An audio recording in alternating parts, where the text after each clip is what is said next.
Hello, hello, j'espère que tu vas bien. Moi, c'est Joseph Naomi et bienvenue sur ma chaîne. J'aimerais commencer cette vidéo en demandant à une personne, est-ce que tu sais que Dieu veut t'élargir? Est-ce que tu sais que Dieu veut étendre tes limites? Parce que lorsqu'on donne notre vie à Christ, on est né de Dieu et on est ces enfants-là qui ont besoin de grandir. Et à un certain niveau dans notre croissance spirituelle, dans notre croissance avec le Seigneur, il veut nous faire passer à certaines étapes, à certaines dimensions, mais très souvent, il utilise les moments difficiles, les épreuves, les échecs pour pouvoir nous emmener là. Parce que généralement, quand tout va bien, nous n'arrivons pas à comprendre. Comme le Seigneur appris, me l'a appris dernièrement, c'est que je sais, je lis la Bible, je sais que Dieu est grand, je sais qu'il est puissant, oui, je le sais. Mon intelligence le sait que Dieu est grand. Je le lis dans la Bible. J'ai déjà lu l'histoire d'Abraham. Oui, je sais que Dieu est grand, il est capable de faire, même à un âge très avancé, il est capable de donner un enfant à Sarah. J'ai lu l'histoire de cette femme qui avait la perte de sang. J'ai lu l'histoire de pas mal des héros de la Bible qui sont là, de David, de Paul. Voilà, j'ai lu les histoires. Mais très souvent, c'est difficile de pouvoir s'imprégner ces vérités lorsqu'on n'est pas passé par un certain type d'épreuve. Et vraiment, ce matin ou ce soir, peu importe l'heure à laquelle tu vas m'écouter, euh, j'aimerais vraiment te parler de cette gloire qu'il y a dans l'échec, de cette gloire qu'il y a derrière une difficulté, de cette gloire qu'il y a derrière le fait que tu passes par cette situation qui a l'air tellement difficile.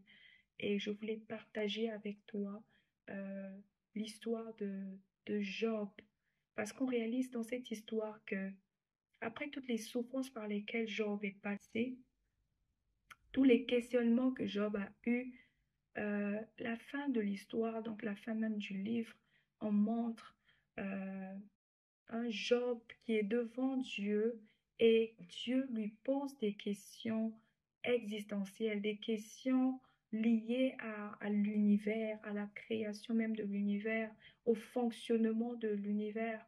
Et Dieu lui pose la question, si tu es intelligent, tu crois que tu es âgé. Je vais mettre des passages, je vais mettre des passages alors que la vidéo sera en train de passer. Tu crois que tu es intelligent depuis que tu es né. Est-ce que tu sais d'où vient la lumière? Tu connais les sources de la lumière? Est-ce que tu connais la source des ténèbres? Est-ce que tu connais la porte des séjours de la mort? Est-ce que tu connais le réservoir de la neige? Toutes ces questions que Dieu pose à Job pour lui mettre devant le fait accompli afin qu'il comprenne que peu importe les difficultés par lesquelles il est en train de passer, il y a des choses qui sont au-dessus de sa sagesse, il y a des choses qui sont au-dessus de ce qu'il peut penser, de ce qu'il peut imaginer. Et à cet instant-là, la fin du livre, vers la fin du livre, il est dit que Job a dit de Dieu que j'avais entendu parler de toi, mais maintenant je t'ai vu. Généralement, on sait, parce qu'au début même du livre de Job, on voit une personne qui était dévouée à Dieu, qui faisait même des sacrifices pour ses enfants, pour pouvoir les sanctifier. Il connaissait Dieu, il savait que Dieu est grand, mais il n'avait pas encore expérimenté la grandeur de Dieu. Il n'avait pas encore vu Dieu.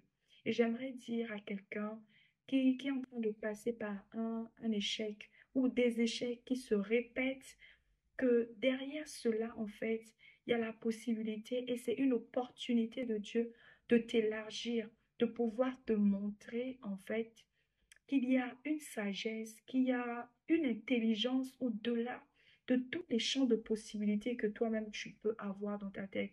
Parce que très souvent, quand il y a les épreuves, quand les échecs arrivent, on a tellement de cartes dans nos mains. Quand la première ou le premier échec arrive, tu joues cette carte et tu réalises que ça n'a pas marché. Tu joues encore une autre, tu vas réaliser que ça n'a pas marché. Mais Dieu attend le jour où toutes les cartes de tes mains s'épuisent Et c'est là où, en fait, il entre en jeu pour te dire que tu peux imaginer toutes les possibilités pour pouvoir résoudre ce problème. Mais sa parole dit dans Éphésiens que il peut faire infiniment au-delà de ce que l'on peut penser et imaginer. J'aimerais te dire qu'au-delà de ce que tu imagines comme plan, au-delà de tous les champs de possibilités que tu as pour surmonter cet échec, pour surmonter cette difficulté, il y a une sagesse. Et c'est la sagesse de Dieu. C'est quand tu laisses ce Dieu-là faire. C'est quand tu laisses, en fait, tu t'abandonnes et tu laisses tes propres forces. C'est à ce moment-là qu'il se manifeste pour agir dans ta vie. Donc, j'aimerais vraiment t'exhorter à chercher Dieu et à te réjouir, à te plaire dans l'échec, parce que c'est une opportunité de rencontrer un Dieu puissant, un Dieu tellement grand, au-delà de ce que nous pouvons penser, au-delà de ce que nous pouvons imaginer. Voilà, je ne veux pas être longue dans cette vidéo. J'espère qu'elle t'aura béni, j'espère qu'elle t'aura propulsé, j'espère que ce sera pour toi des paroles d'encouragement pour te mener à un autre niveau où tu n'as jamais été, à avoir une autre facette de Dieu que tu n'as jamais vue dans ta marche chrétienne. Vraiment, moi personnellement, je bénis Dieu. Aujourd'hui, je bénis Dieu pour les échecs parce que je sais que j'ai beaucoup appris dans les échecs plutôt que dans les bons moments. Que Dieu te bénisse et prends cet échec comme une opportunité et non pas une occasion de déprimer. Ciao